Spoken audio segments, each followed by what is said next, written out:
Assalamualaikum warahmatullahi wabarakatuh. Di sini kami akan mempresentasikan tentang psikologi kepribadian mengenai teori behaviorisme oleh tokoh Ivan Pavlov dan B.F. Skinner. Nah, sebelum masuk pada teori, perkenalkan kami untuk mengenalkan diri. Saya sendiri Fatima Az-Zahra dengan NIM G1C121007. Kemudian Owin Prita Laraswati dengan NIM G1C121043. Lalu Rindianti dengan NIM G1C121069 dan yang terakhir Riestu Limanti dengan NIM G1C121085. Nah, di sini kami akan membahas satu-satu dulu. Yang pertama, kami akan membahas tokoh Ivan Pavlov. Nah, sebelum kami memasuki teori behaviorisme ini, alangkah baiknya kita mengenal dahulu tokoh-tokoh tersebut. Yang pertama, Ivan Pavlov. Siapa sih Ivan Pavlov itu? Nah, nama asli beliau yakni Ivan Petrovich Pavlov. Ia lahir pada tanggal 26 September 1849 di Ryazan atau Rusia. Ia meninggal pada tanggal 27 Februari tahun 1936 di Leningrad dan sekarang namanya Sankt Petersburg. Nah, Pavlov menikah dengan Sarapina Vasilevna pada tanggal 1 Mei 1881. Beliau ahli fisiologi Rusia yang dikenal terutama karena perkembangannya konsep refleks terkondisi. Dalam eksperimen, dia melatih seekor anjing lapar untuk mengeluarkan air liur saat mendengar suara metronom atau bel yang sebelumnya dikaitkan dengan melihat makanan. Kemudian Pavlov juga mengembangkan pendekatan konseptual yang serupa, menekankan pentingnya pengkondisian dalam studi perintisnya yang berkaitan dengan perilaku manusia dengan sistem saraf. Kemudian Pavlov juga dianugerahi hadiah Nobel untuk fisiologi atau kedokteran pada tahun 1904 untuk karyanya yakni pada sekresi pencernaan. Baiklah, saya akan menjelaskan mengenai classical conditioning. Classical conditioning adalah model pembelajaran yang menggunakan stimulus untuk membangkitkan rangsangan secara alamiah melalui stimulus lain. Kata klasikal di sini dipakai untuk menghargai karya Pavlov yang dinilai merupakan pendahulu di bidang conditioning atau pengkondisian. Teori ini juga digunakan sebagai dasar dan pengembangan aliran psikologi behaviorisme dan juga dasar bagi penelitian mengenai proses belajar dan juga pengembangan dalam teori-teori tentang belajar. Untuk menciptakan suatu kondisi baru atau suatu pengkondisian diperlukan 3 unsur, yakni yang pertama unconditioned stimulus, kedua unconditioned response, dan yang ketiga conditioned stimulus. Untuk yang pertama unconditioned stimulus atau stimulus yang tidak dikondisikan merupakan stimulus yang menimbulkan respons secara alamiah. Yang kedua yaitu unconditioned response atau respons yang tidak dikondisikan merupakan respon dari conditional stimulus. Dan yang terakhir yaitu conditioned stimulus atau stimulus yang dikondisikan dan merupakan stimulus netral. Dan jika ketiga unsur ini dipadukan, maka akan menghasilkan unsur lain yaitu conditioned response atau respon yang dikondisikan. Konsep lain dalam classical conditioning dibagi menjadi 4 macam. Yang pertama ada kepenuhan atau extension, yang kedua yaitu generalization atau generalisasi, yang ketiga ada discrimination atau diskriminasi, dan yang keempat ada high order condition atau pengkondisian tingkat tinggi. Pertama, kepenuhan atau extension. Kepenuhan di sini berlaku apabila rangsangan alami tidak diikuti dengan rangsangan tidak alami atau rangsangan yang tidak dikondisikan, yang lama-kelamaan suatu individu atau organisme tidak akan bertindak balas. Yang kedua, generalization atau generalisasi. Pada bagian ini digunakan nada dengan frekuensi yang berbeda yang diberikan kepada subjek. Pada bagian ini, Pavlov menyimpulkan bahwa bagi rangsangan yang sama dapat menimbulkan tindakan tindakan yang sama. Hal ini ia simpulkan setelah melakukan eksperimen dengan anjing, yaitu ketika ia memberikan bunyi lonceng yang berbeda nada, akan tetapi ia mendapatkan respon yang sama dari anjing tersebut, yaitu anjing tersebut tetap saja akan mengeluarkan air liur. Yang ketiga, diminution atau diskriminasi. Diskriminasi akan berlaku apabila individu dapat membedakan antara rangsangan yang dikemukakan dan memilih untuk tidak bergerak balas. Yang keempat, ada higher order conditioner atau pengkondisian tingkat tinggi. Dan di sini, Pavlov eksperimen melatih seekor anjing untuk mengeluarkan air liurnya ketika ia mendengar bunyi bel atau suara bel yang dibunyikan dan disertai dengan makanan. Berikutnya, Pavlov akan membunyikan bel dan disertai dengan papan hitam. Setelah beberapa kali melakukan percobaan, hanya diberikan papan hitam tanpa bunyi bel ketika anjing itu diberi makan. Namun, anjing tersebut masih mengeluarkan air liurnya. Hal ini disebut dengan pengkondisian tingkat 2. Jika kondisi ini dapat ditingkatkan menjadi tingkat 3 dan seterusnya, maka kondisi ini disebut pengkondisian tingkat tinggi. Dari Pavlov. Menurut Pavlov, terdapat 2 hukum belajar yang ia temui pada saat melakukan eksperimen pada anjing. Yang pertama, yaitu Law of Response Condition atau hukum pembiasan yang dituntut, dan yang kedua Law of Response Extinction atau hukum pemusnahan yang dituntut. Untuk Law of Response Conditioning atau hukum pembiasaan yang dituntut, yaitu jika 2 macam stimulus dihadirkan secara simultan, maka refleks dan stimulus lainnya akan meningkat. Dan kedua, Law of Response Extinction atau hukum pemusnahan yang dituntut, yaitu jika refleks yang sudah diperkuat didatangkan kembali tanpa adanya reinforcer, maka kekuatannya dapat menurun atau berkurang. Penerapan teori Pavlov. Penerapan teori Pavlov pada kehidupan sehari-hari, khususnya pada bidang pendidikan, memakai teori classical conditioning, dan ini digunakan untuk merubah perilaku maladaptif-adaptif menjadi perilaku adaptif.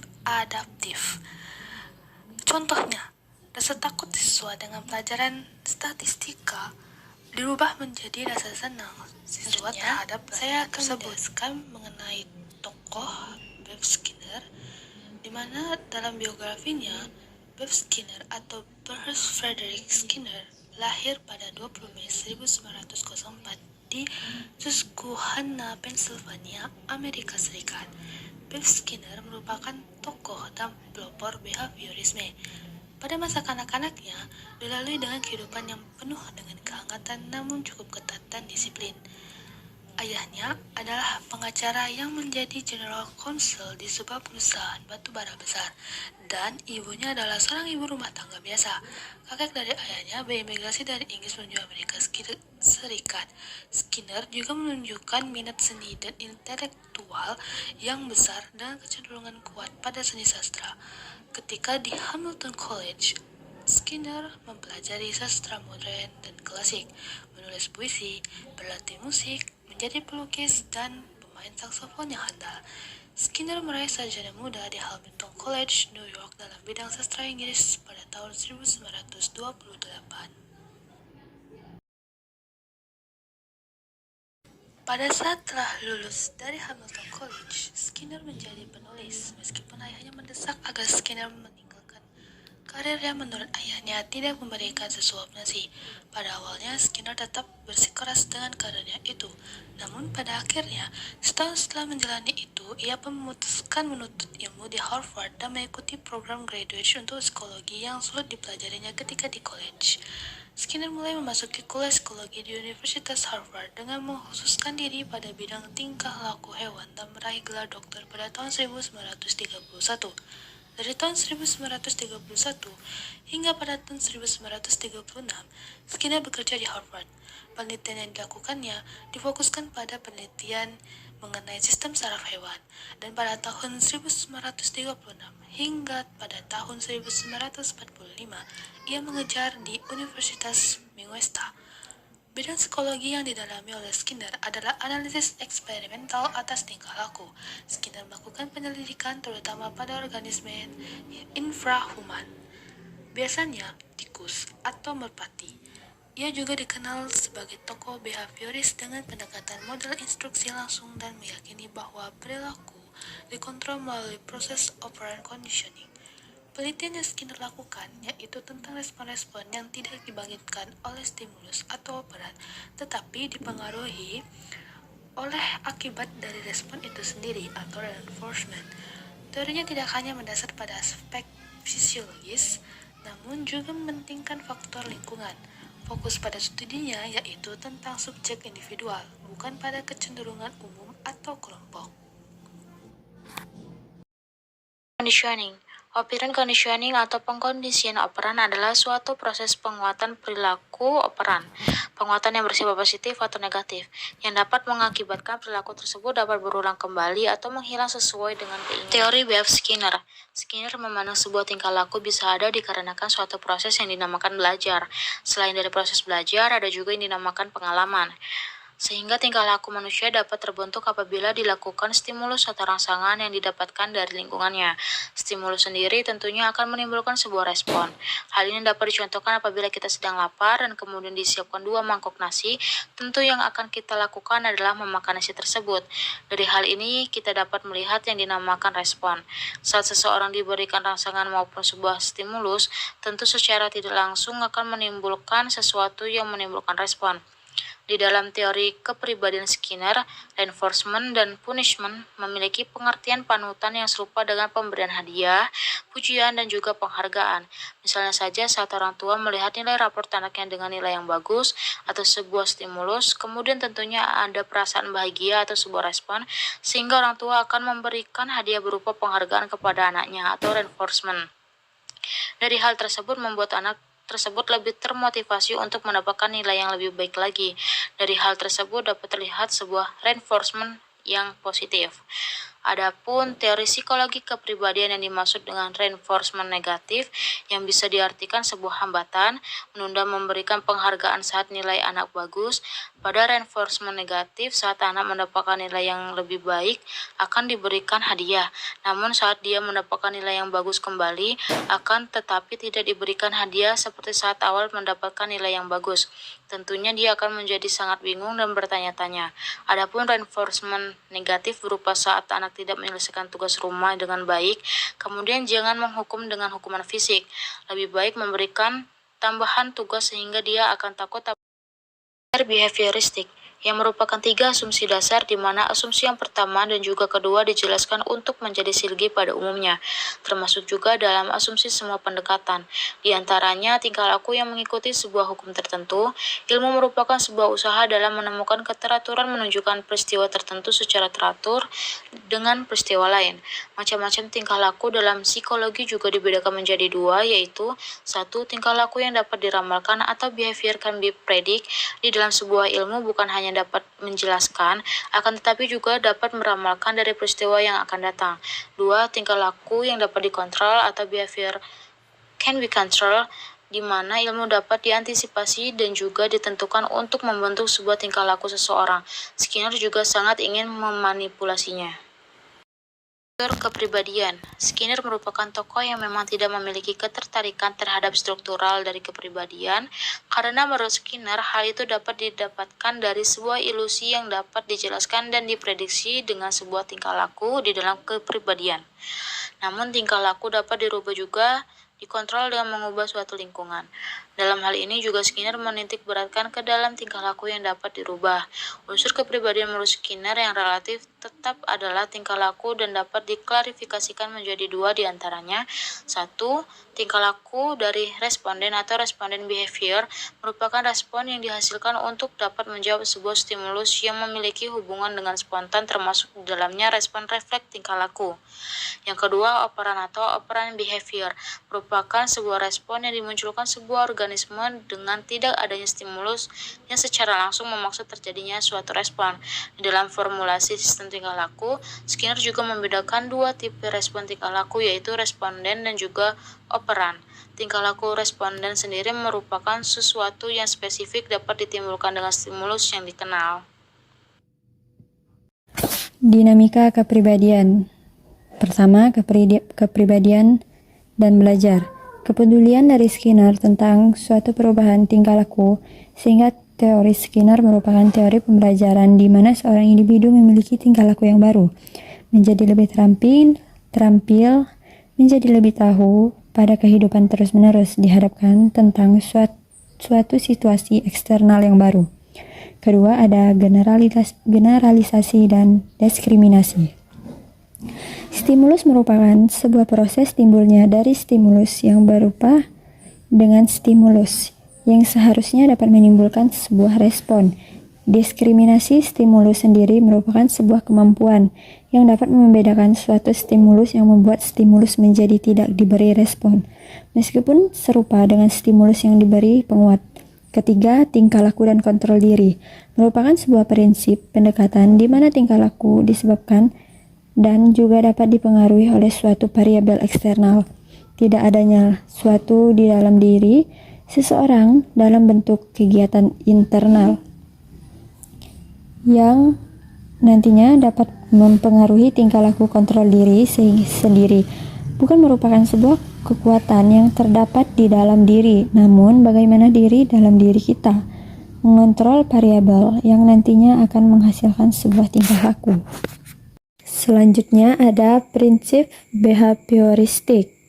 Beberapa prinsip teori belajar behavioristik menurut Skinner. Yang pertama, hasil belajar yang didapatkan siswa haruslah segera diberitahukan kepada siswa. Apabila terjadi kesalahan, segera dibetulkan, dan apabila benar, diberi penguat. Kedua, proses belajar juga harus mengikuti irama dari yang belajar. Yang ketiga, materi pelajaran dapat digunakan sistem modul. Keempat, di dalam proses pembelajaran lebih dipentingkan aktivitas sendiri. Yang kelima, di dalam proses pembelajaran tidak dapat digunakan hukum, akan tetapi lingkungan perlu dirubah untuk dapat menghindari terjadinya hukuman. Yang keenam, tingkah laku yang diinginkan pendidik diberi hadiah dan lain sebagainya. Hadiah juga diberikan dengan digunakannya jadwal variabel rasio Riemann-Cover. Selanjutnya ada sifat tingkah laku manusia. Yang pertama, kebebasan, di mana kemanusiaan tidak akan sepenuhnya lepas dari kendali lingkungan yang ada, melainkan hanya terlepas dari pengendali tertentu. Yang kedua, kemuliaan, berhubungan dengan penghormatan dan juga pemeliharaan dari martabat manusia menurut Freud. Penganut konsep tersebut yang menentang ilmu pengetahuan dan juga teknologi tingkah laku. Yang ketiga, hukuman. Skinner juga tidak menyetujui adanya hukuman karena hukuman berasal dari sebuah konsep yang keliru mengenai tingkah laku dari manusia. Yang keempat, ada alternatif dari hukuman. Skinner juga menyatakan alternatif dari hukuman itu sebenarnya tidak efektif. Selain sangat kaku, membiarkannya juga merupakan cara yang tidak efektif. Cukup sekian dari kelompok kami. Saya akhiri. Wassalamualaikum warahmatullahi wabarakatuh.